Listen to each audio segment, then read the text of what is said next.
Welcome to African Folktale Book. Follow, watch and subscribe. The Rich Ignorant Boy. It was a chilly autumn evening, with leaves scattering along the roadside and the air thick with mist.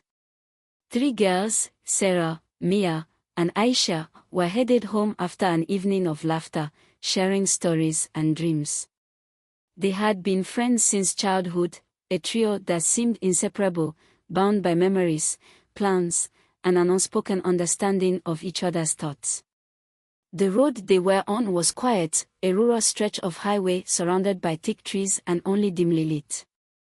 They were talking and laughing, occasionally turning up the radio to sing along, not knowing they were about to cross paths with someone whose life was marked by recklessness and entitlement.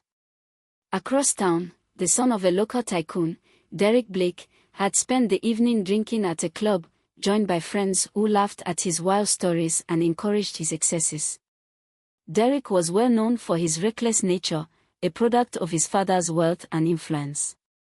Having never faced consequences for his actions, he lived as if the world was his playground. That night, he staggered out of the club, ignoring the warnings of staff members and friends alike. He got into his car, a luxury sports model that roared to life with the touch of a button. The headlights sliced through the mist as he swerved onto the road, tires screeching against the pavement. The girls were just a few minutes from Sarah's home, where they planned to spend the night, a cozy sleepover with popcorn, movies, and laughter. The car rounded a corner, and suddenly, out of the mist and shadows, Derek's car appeared. The speed at which he was driving was far too high for the winding road. Sarah, who was behind the wheel, didn't have time to react. Derek's car swerved recklessly into their lane, colliding with the girl's car with a devastating force. The sound was shattering, an explosion of metal on metal, a scream of twisting steel that echoed in the night. The girl's car was pushed off the road, crashing into a large tree. Flames began to lick the edges of the crumpled vehicle as Derek's car came to a halt a few yards away, surprisingly intact given the speed he'd been traveling. The flames grew quickly, bright orange tongues engulfing the car.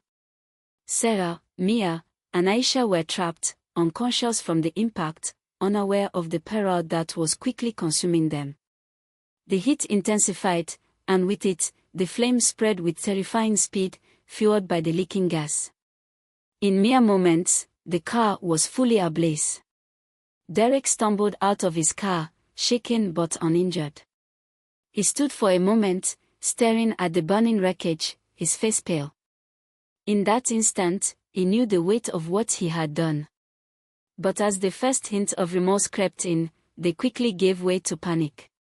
Instead of approaching the burning car, he backed away, his mind racing with thoughts of self-preservation. Derek knew his father's money could protect him, as it always had. All he had to do was call his father, and everything would be taken care of. The fire raged, and the flames grew fiercer. Derek pulled out his phone, his hands trembling, not to call for help but to contact his father. He left the scene, guided by fear and the certainty that his father's power would shield him from any consequences. He turned his back on the horrific sight and disappeared into the night, leaving the girls behind. By the time emergency responders arrived, the scene was one of devastation. Flames were finally subdued, but it was too late. News of the accident spread quickly, filling the town with shock and anger. People were devastated to learn that the girls, known for their kindness, laughter, and dreams, were gone.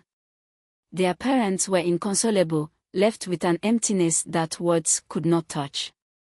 The investigation revealed Derek's involvement, but his father used his influence, as he always had, twisting the story and blaming the accident on conditions, poor visibility, anything that would detract from his son's responsibility.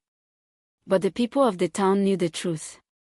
The memory of Sarah, Mia, and Aisha lived on, etched into the hearts of those who had known them. And though justice in the legal sense was never served, the pain of their loss became a silent testament, a reminder of the tragedy born from recklessness and privilege.